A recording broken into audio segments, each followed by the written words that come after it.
Hello, I'm John Aldridge and I'm watching the Red Men TV. Thanks very much for tuning in. Obviously we've got a little bit of a special guest with us.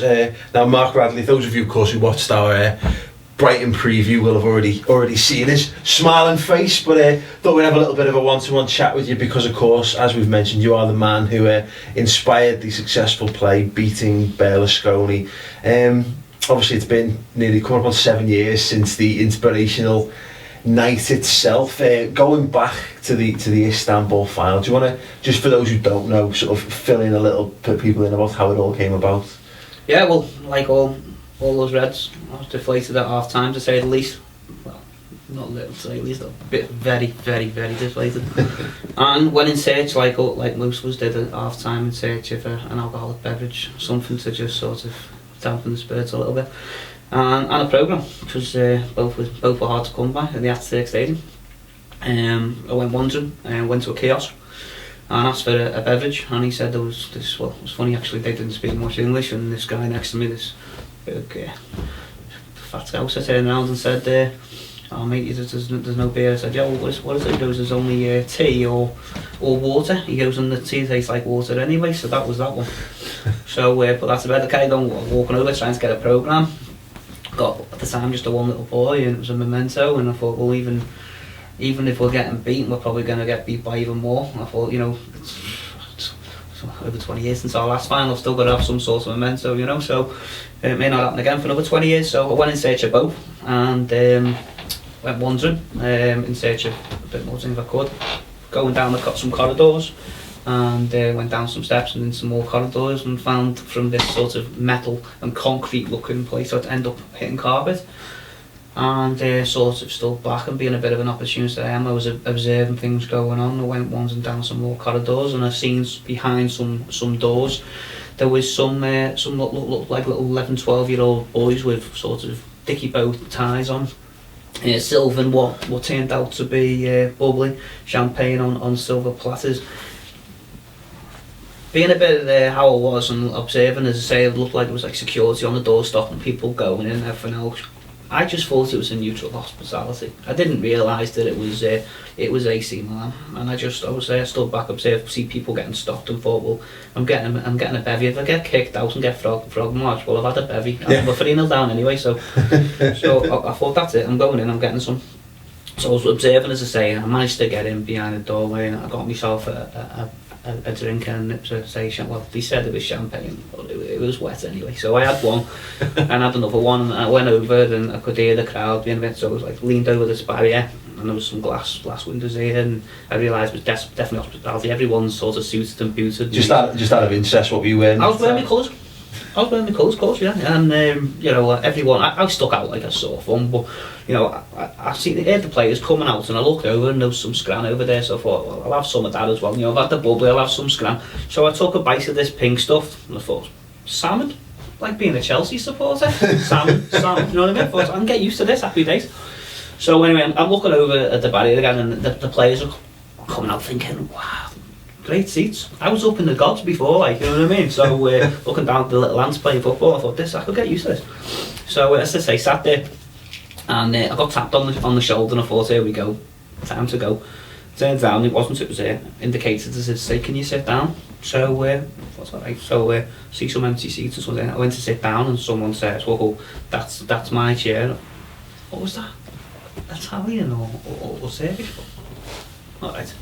So I see this other seat, and it indicates this seat, and this fella, smug fella, Don Corleone sort of, like a slip back hairmetan, you know, Don Corleone, and I'm looking at him, and he sort of indicates to the chair, and I said, he goes, sort of smirks to everybody else, sort of says, yeah, sit down, taps me on the knee, taps me on the shoulder, you know, patronising, like. Obviously seeing you in your... Yeah, in my colours. I didn't realise it. So anyway, before long, I'm sat down, and within no time, so obviously we score. Now I'm jumping up and down, even though I was probably thinking it was a consolation goal. For yeah, have some of that, you know what I mean? A bit more bubbly, a bit more of this food, and sat back down and stuff. And I'm realising that everyone else is sort of looking at me as if to say, it was only me, Billy No Mates, celebrating. So I thought, well, if that happens again, don't be foolish, you know what I mean? I'm enjoying the bubbly and the scrap. We do, don't we? Don't bite the hand that feeds, so to speak. Like. That's it. Do you know what I mean? So I thought, you know, just because as I say, I didn't. It was a bit of a shock. I got him. You jump them down, and you know, you'd always go to grab someone to enjoy the moment, but obviously no one there was enjoying it. So I was like, all right, so it's AC Milan hospitality. It's obviously not neutral. I've had all they're all being like they are in the main stand and not celebrating them. So anyway, I think I'll be careful what I'm doing here. So second goal goes in. Obviously we scored 3 don't we, in 7 minutes. The second one goes in, and I'm thinking, hang on a minute, you know, getting on here. But I sat on my hands as I thought. You managed to contain yourself for the second one. Obviously you don't know the third one's going in at the time, but obviously we do now. The third one goes in. There's no containing me. I'm jumping up and down, screaming red murder. I'm enjoying it like you wouldn't believe. Anyway, as I'm jumping up and down, this guy. Oh sorry, because the second one when it went in. When the second one went in. As I say, I was trying to be careful, but this Don Corleone was sort of looking a bit cheapish, and he was still like, oh, it's okay. So the third one goes in, and I'm jumping up and down, and I'm enjoying it. Jumping up and down, and all I feel is this poking on the back of my shoulder blades. I think, turn round, Don Corleone there. He starts poking me in the chest, he's poking me in the back, then he's poking me in the chest, screaming machine gun Italian at me, and I'm thinking, his face just looks like it's just shat razor blades, yeah? What's going on here? So anyway, he starts poking me. And I'm like, alright, it was alright for you before, 3-0 up and taking the mickey. You know, we scored a few back. Anyway, security come, stewards, everyone else isn't really enjoying this except for me, and I'm thinking, oh. Anyway, security come, one grabs me by here, the other one grabs me by there, suited, booted, ear sort of things in. As he grabs me, I see there's one who's got like a holster, looks like a gun. I'm thinking, what's this? The Sopranos or what? Two, some park in here, thinking, what's going on? Take me over, hand me over to these high-vis stewards. One of them looks a bit like a Penelope Cruz sort of look like, and the other one thing, he takes me down some stairs saying, you can't upset this important man, he's an important man, President. I didn't realise this Don Corleone looked like was who he was.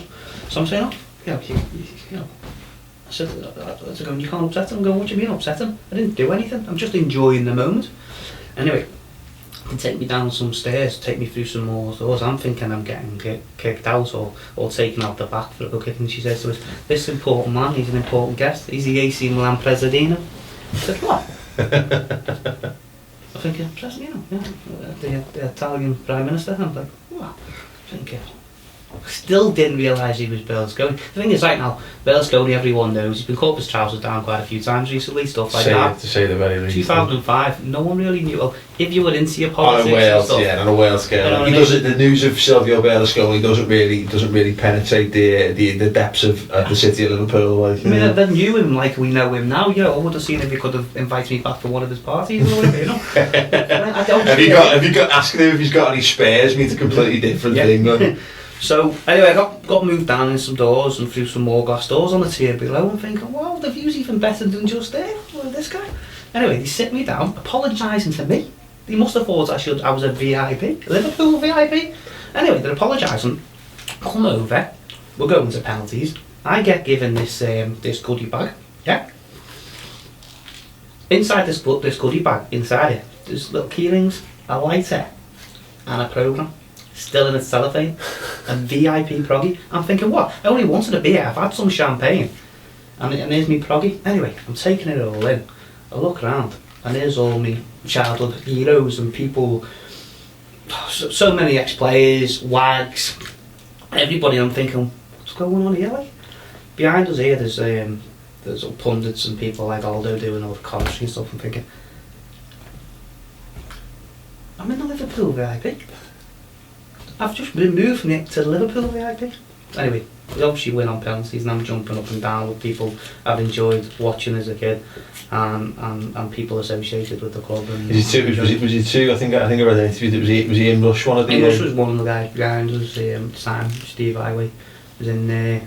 Some of the seats further down, I'd seen Michael Thomas and other people like that. And it's just an amazing experience. I still have to pinch myself now, and it was. So, but obviously, regardless of what's happened with me in the story, what's happened with me, it was the night itself will never be forgotten by anyone, you know. Right, so obviously you've had what is arguably the greatest night of your entire life. You know, I know you're a father of two, so you know it's got to be in there anyway. Like, I mean, without getting yourself into potential hot water with the missus, like. So obviously we now know that there's a play based around your experiences, but you know, where does that come from? John Graham Davis, who's people will remember John for being in Hollywood, so if anyone watches that dribble. Sorry for anyone that does. But John, I'm sorry to John as well. But John used to be in Hollyoaks, and he actually played what some people will remember was Gemma Atkinson. He was Dad Les Hunter. I definitely remember Gemma Atkinson being in it. I don't remember a great deal else, to be perfectly honest, but anyway. So yeah. Scan over that one. And so anyway, yeah, John used to come in my shop and get keys cut because he had tenants, and I had a cobbler's key cutters on Alton Road, and come and get shoes repaired as well. So he used to come in, and I used to chat with him and stuff, and he came in before the final saying, "Oh, your team, they're in the final." And I used to wind him up. He's a Huddersfield Town fan, so I used to embittered Huddersfield to wind him up, you know. And he's him and Patrick Stewart, like. Yeah. There's quite a few fans there. So anyway, we used to wind each other up, and then he came in just to say, "Congratulations, your team's going to the final, this, that, the other." I said, "Yeah, yes." I said, I'm going." He goes, "You're going?" I said, "Oh, why?" I said, "I wouldn't miss this." Like, he said, "Nice one." He said, "Well, I'll collect my shoes next week." He said, "I'll have a chat with you about the game." Anyway, come in, he goes, "Oh, you must be ecstatic, you know, how was it? How was the whole trip and everything else?" He said, "Great." I said, "But this strange thing happened to me." Anyway, so I told him. He goes, "Have you told anyone?" I said, "Told anyone?" Only anyone that'll listen, do you know what I mean? And some who wouldn't like it. So, anyway, I got talking to someone and everything else, and he came in a few weeks later. He said, "Stop and telling people this story." And he said, "People are loving it, they think it's really funny now." He goes, "Would you be interested in doing something with it?" I said, "Well, how do you mean, like?" He goes, "Well, have a film or what?" I don't know. He said, I think it should be aired by more people. I think a lot of people would enjoy it." So he asked me could I take and have an interview with me another day, and we interviewed over a pint and discussed it and everything else. And he went away and he started writing at the time. Thought he'd do a screenplay, a sort of a documentary. He suggested coming in the shop every few months and giving me updates of how it was getting on and let me see some drafts of what he'd done and stuff. And it seemed to go on, and he'll admit it himself. John, he was working at the time, he was still doing acting, and he's at Christmas time doing panto, usual stuff, you know. And I was always thinking, I'd be going to my mates, "Hey, I'm going to maybe have this potential film or play wrote about me," and they're going, "Whatever." And I was like, "No, seriously." So anyway, see what happened, and I just thought it was never going to materialise. And anyway, he came in one day and said, "This is the final draft." So anyway, he ended up next one day he comes and he says, "I've got someone in mind to play you," which is a bit of a weird one. So I said, "Well, what's the shortlist? Where Brad Pitt?" And he goes, "Yeah, okay, fathead." So what? so anyway, we ended up getting Paul. Obviously, it was a close second, and he's been doing it ever since, and it's been great to say. How long's it been running for now then? It's been 4 years. It first started about 3 years on from the night, and it did a small tour. It was a small tour mainly in things like the Casa and places like that, social clubs. It was actually just went in and did a few places for a month tour just to get word of mouth and to take it to the people, really, didn't just go into a theatre. And then we had a bit of a long stint at the end of the month tour in St George's Hall, which was just amazing. Charles Dickens' room there, the room that's there where he first had his stories told. And that's obviously where we memory brief every time we won the European Cup. We took it back to the steps there, so it was really symbolic. Yeah, symbolic. It was amazing to see that. Obviously, you've got people there playing you, telling your story. What's your involvement? Obviously, you're here tonight to help promote it. But do you go away with it, like? Yeah, up until this tour, up until there was a couple of the end shows last year. What I try to do is, some of the shows I'll do questions and answer where people can ask me some questions about how it's affected me and what happened that night from the horse's mouth. But I tried to do everything I could for the first couple of tours, to go to every show, to thank people for coming, and to add that extra sort of dimension to the play. You know, we're all, you know, regardless of who you support, especially if you're a Red, if I'd heard a similar story to mine, and I wanted to go and see the show, and I had the chance to meet the guy I was about, it'd sort of be, wow, wouldn't that be great to sort of it, innit? So, not that I'm sort of being big headed about it, just to be able to go and do that. Oh, no, to be honest, I mean, the story itself, if you heard that down the pub, you think bollocks. But the fact that, of course, you go to watch the play and you get to talk to you as well, yeah, definitely. So I just thought, so I did what I could to go, and it just become, well, and I didn't realise, to be honest with you, how, because the first play was done sort of there was a van, we hired a van and we took it all over, so you've got all the get-ins and get-outs, and I really appreciated what actors and stuff have to do, because you know it is a tiring, long night as well. My wife, patience of a saint, because I'm telling you, I mean, I was out most nights touring with this thing and going out, and yeah, obviously after the show there'd be a beer, because that's just part of what happens, and she didn't see me for it all, and obviously, you know, I've had to do a lot of grovelling, and I understand if she, you know, the patience you have to do, but in a nutshell, those of you who want to go and watch the play, it's not because you've told your experiences. There's a hell of a lot more to the play than just that, like, you know what I mean. There's obviously a lot more of the social context and a lot more of the background and what it means to be a Liverpool fan, and therefore the joy of getting to this sort of situation and whatever you like. So excellent. Well, yeah, please do go on beatenberlusconi.com and you can see Mark's story brought to the stage in all its glory. Thanks very much for joining us, Mark. It's an absolute pleasure to have. nice to meet you. It's nice enough. It's a pleasure to meet people who went to who were looking for that and privileged to go to Istanbul. But to meet somebody who had that sort of perspective on events, definitely more interesting than the average fan. Yeah, thanks very much for coming in. And as I say, please do go and check out the website. Go and see the play when it's near you. And if it's not near you, you know what? Get a train, drive. I'll pick you up. Yep. I don't.